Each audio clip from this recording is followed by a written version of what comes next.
Greetings to all of humanity. It's really a joy, it's a pleasure to be out here in nature and greeting you, bringing this message of emancipation to you, this message that would set you free if you would only learn to look inwardly. And when you look inwardly, you would be able to discover your true identity, which is your divinity.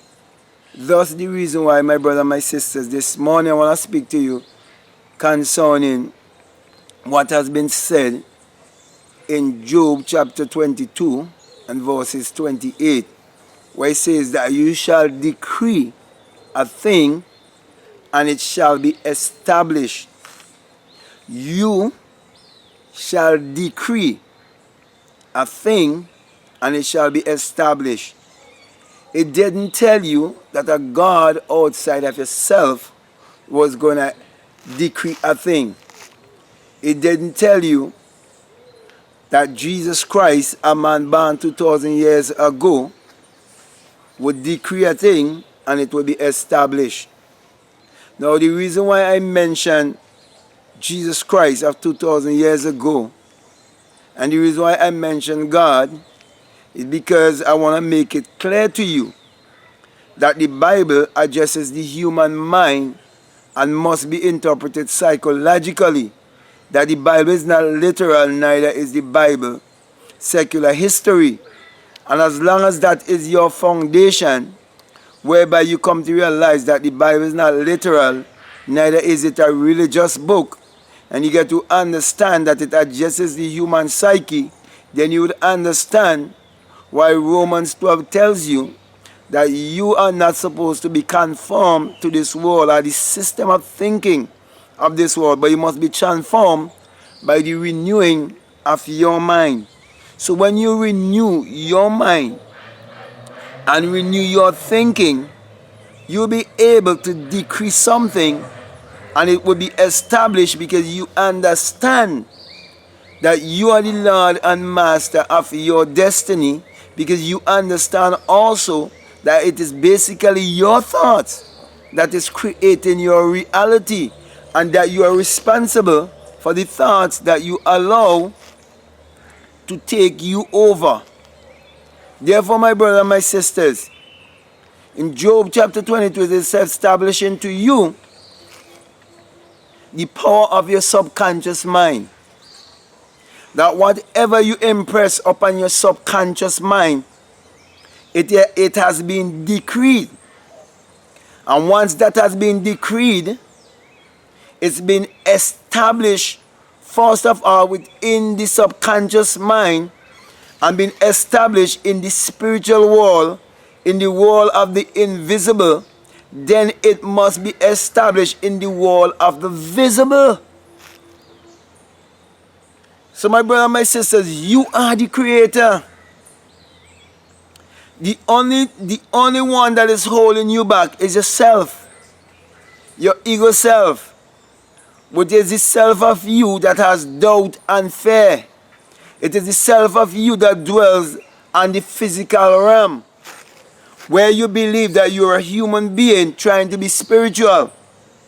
But we are a spirit, are spiritual beings having a human experience, because this life is only a dream.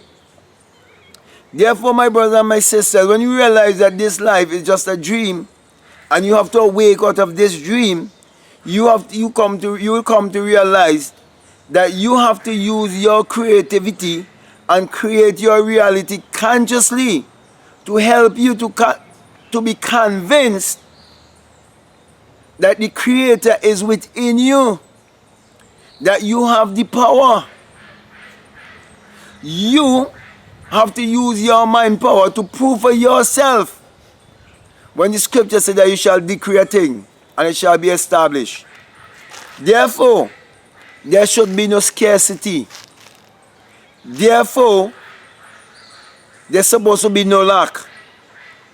Therefore, it means that you can create the life that you so desire to live in this realm, in this existence. It means that the word or the spoken word would always become flesh. It means that you have a magical, you have a magical self that you must activate. It means also that you must have faith, and that faith is an understanding of taking something from the unseen world and make it visible. So each and every one of us, we first have a thought, our intention,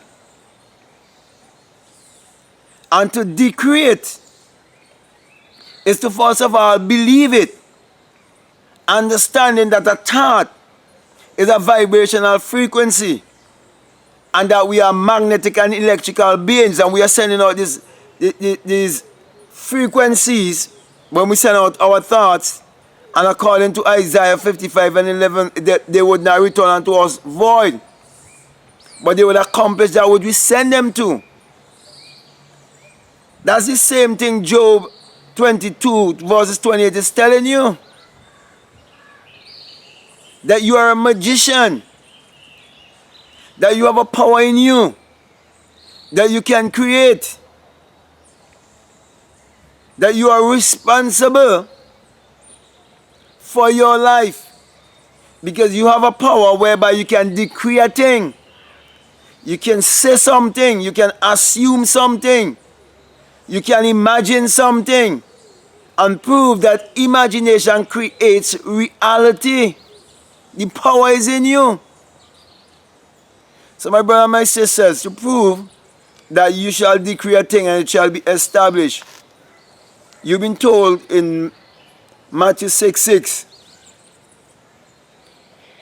to close your doors or close your eyes and to go into the secret place, the place of meditation, and to commune with the Father that is within, who is in secret, and let your request be made known. And also in Psalm 4:4, you've been admonished to commune with your own heart upon your bed and be still. Get into the stillness, get into meditation. See that which you want to manifest, see it in your mind's eye, and believe it, affirm it, and fall asleep knowing that it is already done, knowing that whatever you decree, it must be established.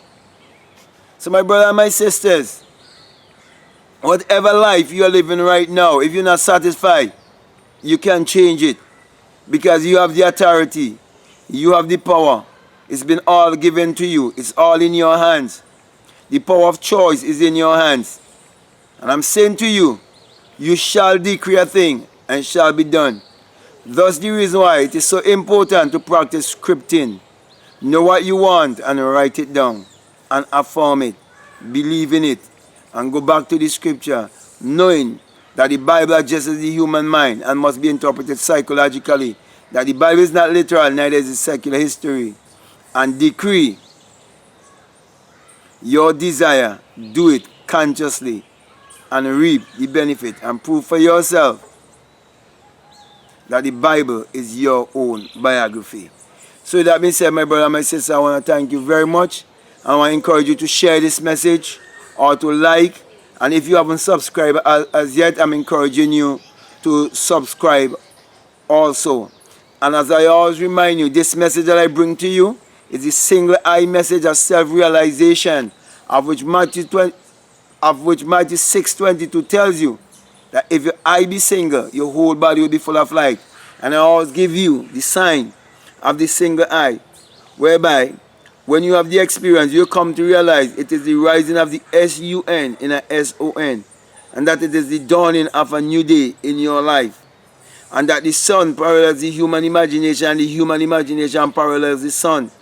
For without the sun, there is no life and there is no light. And without the human imagination, there isn't anything made that was made.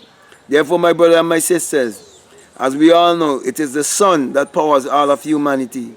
So my encouragement to you is to use your mind power to achieve your every desire and do it consciously, because you've been promised that you shall decree a thing and it shall be established. So now go and live your life in authority. With all of that being said, I want to just say peace. Love you all. I'm out.